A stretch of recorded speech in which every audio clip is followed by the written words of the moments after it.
Assalamualaikum warahmatullahi wabarakatuh. Perkenalkan, nama saya Nurhaliza Herawati Hidayat dengan NIM 1304621075. Saya dari kelas Pendidikan Biologi A 2021.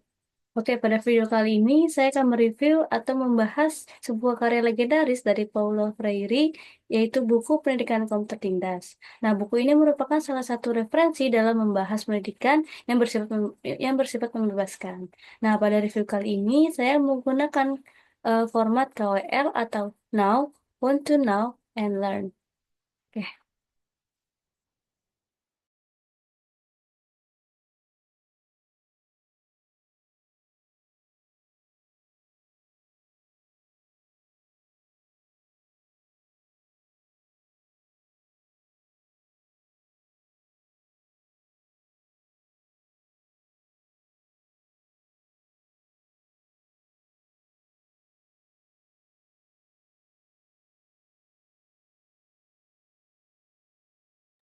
Oke, yang pertama ada now atau apa yang ingin diketahui. Jadi Paulo Freire ini adalah seorang filsuf dan pendidik terkenal asal Brazil yang dikenal dengan konsep pendidikan kebebasan, yaitu pendekatan pendidikan yang menekankan emansipasi kaum tertindas.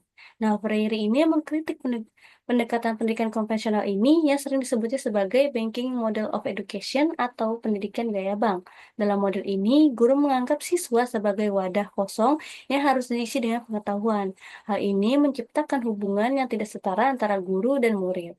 Nah, buku ini memperkenalkan konsep kesadaran kritis atau critical consciousness yang berarti kemampuan individu untuk memahami dan mempertanyakan realitas sosial, politik, dan ekonomi yang menindas mereka. Nah, pendidikan menurut Freire ini bisa menjadi alat pembebasan atau alat penindasan tergantung pada bagaimana proses berlangsung. Nah, pendidikan yang dialogis ini di mana guru dan murid sama-sama terlibat dalam proses pembelajaran menjadi model yang diusulkan Freire untuk mengatasi ketidakadilan sosial. Kemudian, pendidikan kaum tertindas ini adalah karya yang sering dikutip dalam diskusi mengenai pendidikan kritis, khususnya dalam konteks perjuangan melawan ketidakadilan sosial dan politik. Nah, kemudian ada want to know atau apa yang ingin diketahui, yaitu pertama ada bagaimana konsep pendidikan dialogis ini diterapkan secara praktis dalam lingkungan pendidikan formal. Nah, apakah pemikiran Freire ini tetap relevan di abad ke-21? Kemudian yang ketiga ada bagaimana kesadaran kritis membantu menciptakan perubahan sosial yang nyata. Yang keempat ada bagaimana Freire melihat peran guru dalam sistem pendidikan yang mapan. Yang kelima, apa tantangan yang dihadapi dalam menerapkan pendidikan pembebasan di berbagai budaya dan konteks sosial. Kemudian ada learn atau apa yang dipelajari. Dan di dalam buku ini, Freire ini mengkritik terhadap pendidikan gaya bank, yang dimana menempatkan murid sebagai objek pasif. Dalam sistem ini, murid tidak diajak untuk berpikir kritis atau mempertanyakan realitas sosial mereka. Nah, hal ini melanggengkan penindasan karena murid tidak diberi kesempatan untuk melihat dan merespon ketidakadilan di sekeliling mereka. Nah, proses pendidikan yang hanya mentransfer pengetahuan dari guru ke murid tanpa ada dialog adalah cara untuk menundukkan individu, bukan hanya membebaskan mereka.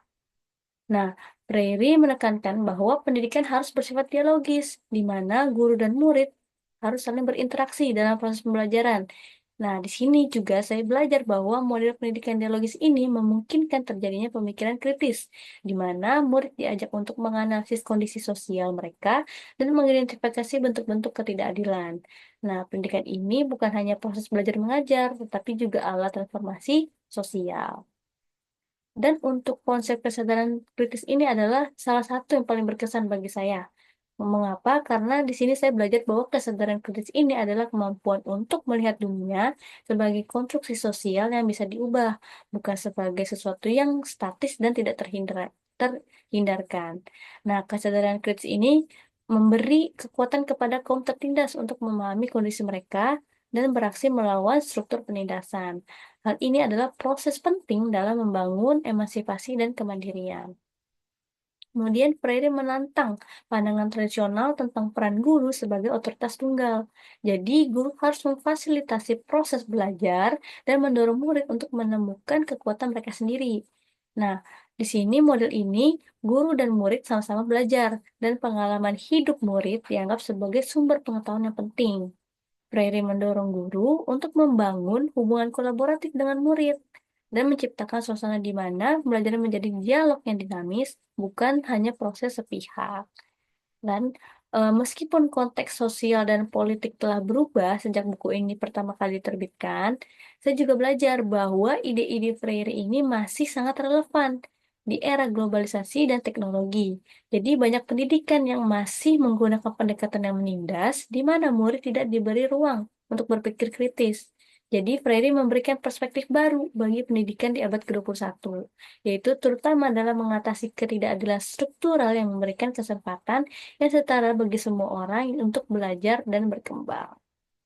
Nah, saya juga memahami bahwa penerapan pendidikan pembebasan di berbagai konteks sosial dan budaya ini bisa sangat menantang. Jadi setiap negara atau komunitas memiliki tantangan tersendiri, baik itu tekanan politik, norma budaya, atau struktur sosial yang tidak mendukung perubahan radikal dan sistem pendidikan. Namun, dengan kesadaran kritis yang dikembangkan melalui pendidikan dialogis, perubahan mungkin dicapai secara bertahap.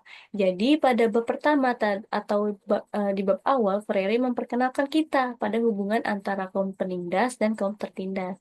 Jadi sebelum membaca buku ini, saya juga udah mengetahui bahwa buku ini berbicara tentang ketidakadilan struktural dan bagaimana kaum tertindas seringkali tidak menyadari kondisi mereka. Namun setelah membacanya, saya belajar bahwa kaum tertindas seringkali memimpikan penindas karena mereka tidak melihat alternatif lain. Namun tidak bisa dilakukan. Namun Freire menegaskan bahwa pembebasan pembebasan sejati itu tidak bisa dilakukan dengan meniru kaum penindas, tetapi juga kesadaran kritis yang lahir dari refleksi mendalam.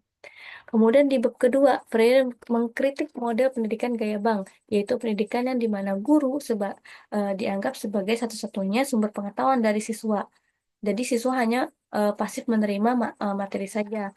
Nah, sedangkan pendidikan dialogis ini, eh, sedangkan Freire ini menawarkan pendidikan dialogis yang di mana sebagai alternatif. Jadi pendidikan dialogis ini memungkinkan interaksi dua arah antara guru dan murid.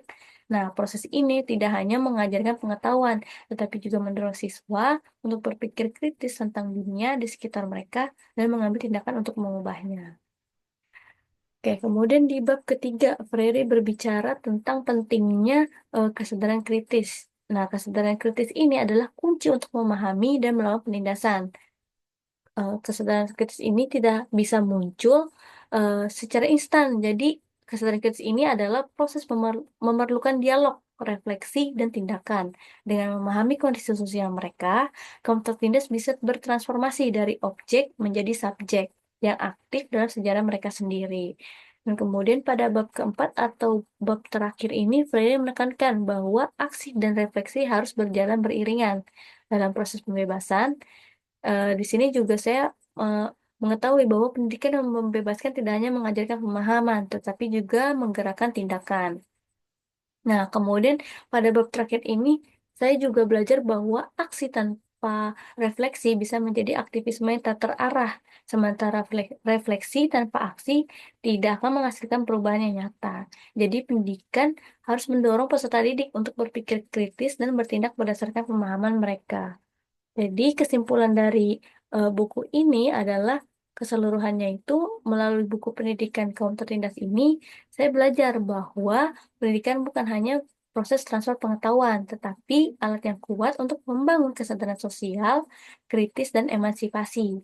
Jadi buku ini menyajikan visi pendidikan yang membebaskan, di mana murid diberi peran aktif untuk berpartisipasi dalam transformasi dunia mereka.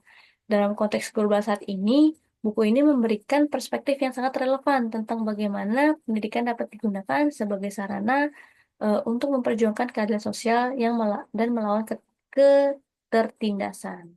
Oke, mungkin segitu aja review buku saya yang saya review kali ini. Kurang lebihnya mohon maaf. Saya pamit undur diri. Wassalamualaikum warahmatullahi wabarakatuh.